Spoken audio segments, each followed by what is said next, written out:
Welcome to Our Girl Relationships. We talk about the problems people face in their day-to-day lives. Let's start with the video. I, 28, female, have been married for the past 5 years and am the proud mother of a 4-year-old son. My husband runs a gardening and landscaping company. I was working as an accountant before my pregnancy, but after the birth of our son, I decided to work in my husband's company. So we're running it now as our family business. Apart from my husband and my son, my stepfather, in-laws, and maternal grandparents are my immediate family. My mom, who was the pillar of my life, passed away in an accident a few years back. Losing her devastated me, but I had such amazing people around who held me through my grieving months and brought me back to life. I only have a vague memory of my father. The last I saw him was on January 2nd, 23 years ago. I was 5 years old then. He was not home for Christmas. On the day after New Year's Eve, he came home completely wasted. There was a huge argument between my parents. I was frightened by their yelling and started crying. My mom stopped arguing when she saw me crying, but my dad kept shouting at her. She took me to my room and shut the door. We hugged each other tight and cried together. That was the first day and the last time I saw her crying. Dad left us that day and never came back. I was not old enough to understand what was happening then and learned about this when I grew up. When my parents got married, my dad was unemployed, but my mom had a well-paying job. He did odd jobs now and then. His dream was to start a business of his own. My mom was very supportive of my dad and saved money for him. Within a few years, she had saved a good sum for him. He used that money to set up a business in a different state with his college friends. The money she offered him was a gift, and she did not expect it back. His business started to grow, and with that growth, there was a change in his attitude toward both of us. He came home rarely, and whenever he was home, he would start fights over the most trivial things. I don't even remember him ever looking at me with love. She had serious doubts about him having an affair at the place where he worked. Her fears were right. Within a few months, my dad told her that he was in a relationship with one of his business partners. They were living together there. He had no regrets about the affair and admitted it proudly to my mother. The lady involved in the affair had come from my parents' marriage, so she knew that my father was a married man. The fight was over this. There was nothing much to do at this point, so my parents filed for divorce. I haven't heard from my father since then, but I didn't miss him because my mother effectively filled the void of growing up without a father. My mom met my stepfather much later when I was around 16 or 17. When I turned 15, I had the realization that my mother was sacrificing the joy in her life for me. She had suffered so much already, so I wanted her to enjoy life. We had a healthy ground for conversation in our relationship, so I told her that I would be happy to see her dating again. She hadn't thought about it till then. She had a lot of self-doubt stemming from how her marriage had ended, but I played her wing woman, and within a year, she met my stepfather. They dated for a year and then got married. I had stayed with them for more than a year before moving out for college. They made a very goofy couple. Also, moving out would have been difficult for me if my mom was still alone. Now that she had company, I could move forward with my studies. All our joy ended a few years later when my mom got into an accident. I was 22 and dating my husband then. She fought for her life in the hospital for 2 days, but her injuries were fatal and her internal organs were failing. There was nothing much the doctors could do. When it was confirmed that she wouldn't survive long, I was debating in my head whether to inform my father about it. During a conversation I had with my mom, she told me that in the case of her death, it would be courteous to inform her ex-husband about it. She had forgiven him, and I knew this, but I still held some hostility towards him. What made me furious was how during all these years, he never inquired about us. But since this was something that she wanted, I decided to contact him. I only had my father's old email ID with me since I was dysfunctional. I asked my husband to draft an email for my father. We sent him an email detailing my mother's condition. A week after her funeral, I got his. It was less than an email and more of an angry rant. The rant began with how my mail had made him lose his mental peace, and it ended with a request not to bother him or his family again. I didn't expect anything more from a man who left his wife and 5-year-old daughter to live with his mistress. I was just disappointed in myself for sending him the email. If I had been a bit more emotionally balanced, I would have acted against it. Anyways, all contact with him ended after this. But a week back, I got an email from his ID. It was lengthy. My mom used to call me Kitty while I was young, and he used that to address me in the email. His tone was apologetic and fatherly.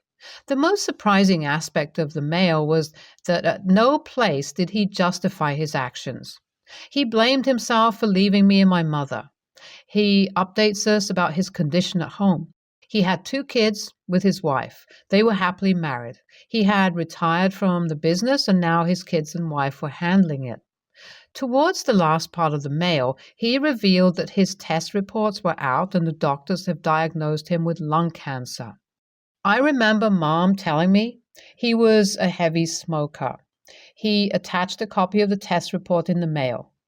His disease was not in its final stage, or at least that's what his doctor was saying, but the diagnosis made him reflect on his life. He ended the email with his desire to undo what he did to us if we gave him a chance. I spent a whole day contemplating a fitting reply to his mail. I didn't want to sound rude to a man who was suffering. At the same time, I didn't want his presence in my life. When I couldn't reach a decision, I discussed this with my husband and he shared my opinion. But my stepfather asked us to go meet him if it was possible. My mother's parents advised me to reply with an email asking what he expected us to do. I decided to take their advice and sent him a reply email. I tried to maintain a formal tone. I told him that my mom had already forgiven him, and now that I'm in a very good position in life, I forgave him as well. I added my phone number towards the end. He called me a few minutes after I sent the mail. He sounded old and weak. He continued apologizing throughout the call as well. It was unbearable after a point. He then asked me if it would be okay for him to come and stay at my house for a few months. He wanted to make it up for the affection I was deprived of in my childhood. I didn't know how to respond to that. After reading his mail, I thought he planned to meet me once, but here he was asking me for permission to stay at my place for months. I told him that we may not be comfortable having him around for months, but showed interest in visiting him. He cut the phone abruptly. I didn't call him back, but I discussed it with my family. My stepfather and grandparents think that I was too harsh towards my father, but my husband feels it would be okay for him to stay with us for a week. Their opinions are based on the fact that my father is terminally ill, but I don't think I have gotten over him abandoning me.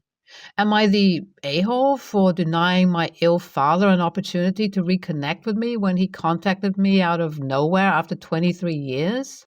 Get off the phone with my father again. He's begging me now to take him to our house. I don't know why he's being desperate like this. I'm thinking about reconsidering my decision, but I have a very bad gut feeling about having him around. Only a day has passed and he has already sent long texts to people in my family through Facebook. These texts are essays in which he's begging us to give him a chance. I'm honestly feeling sad about this now. I have decided to go visit him first and console him. We've decided to take him in. How the tables turn. When we shared our plan to visit him at his place, he was very defensive. We assumed it could be because of the awkwardness of us meeting his wife and children, but he told us that's not the reason. So we concluded that he didn't want to put us through the trouble of driving all the way there. He was using his email ID to contact me. The signature block at the end of his email had his residential address, so my husband and I drove there this weekend to surprise him. We planned to call him upon reaching the house. As soon as we got down from the car, I dialed his number, and my husband walked forward to the house. He saw a young woman outside the house. By the time my father attended the call, my husband had struck up a conversation with this lady. My father shouted at me for visiting his house before informing him. At the same time, my husband waved at me to walk towards the house. The house indeed belonged to the woman who my father married and their children. But she was his ex-wife now. 3 years back, she discovered that he was cheating on her with a female worker at their company. His affair partner, AP, was one of the oldest workers in the company. AP was married as well. When questioned, AP revealed that this affair started long back and was happening throughout the time my father was married to my stepmother. So she kicked him out and fired her. He was living with the AP for the past couple of years, but AP got back with her husband recently and my father was stranded. He contacted the families of both his ex-wives with a fake test report, but unlike us, they didn't respond to him. She apologized for whatever happened during my childhood before we left. The first thing I did was block my father everywhere. I made my family members do that as well. I got betrayed by him again. I'm the one to blame. I knew his character well and still fell for his mind games. Not again. NTA, if you're inviting him to your house, you're inviting in a whole package of childhood trauma as well. You have a good bunch of people around you, so you haven't really gone through anything distressing, but your father's presence could reopen severely unopened wounds from your childhood, so better stay away from him. NTA, either he wants your kidney or he wants you in his pyramid scheme. Why else would he contact you out of the blue after responding like that when you informed him about your mother's death? He's a snake, OP. Don't trust him. I'm female 30. My husband, Tom, male 35, recently had his birthday and he invited some of his friends for dinner, some drinks, and then we were meant to go to a pub. Invited were people who I knew and was friends with, as well as some people he was friends with that I didn't know or barely knew. One of them was Harry, Tom's new workmate. I've met Harry a few times and he seemed okay, nice enough. He brought his wife with him, Claire, female, late 20s, I guess. It was my first time meeting her, and I'll admit, she rubbed me the wrong way. She was just so judgy about everything. But I didn't have much time to talk to her, as I completely forgot to buy mixers for drinks and had to run to the shops. I was gone for maybe 10 or 20 minutes, but when I came back, the music was turned off and everyone was in the living room. Claire said, "Perfect, we were waiting for you. We can start now."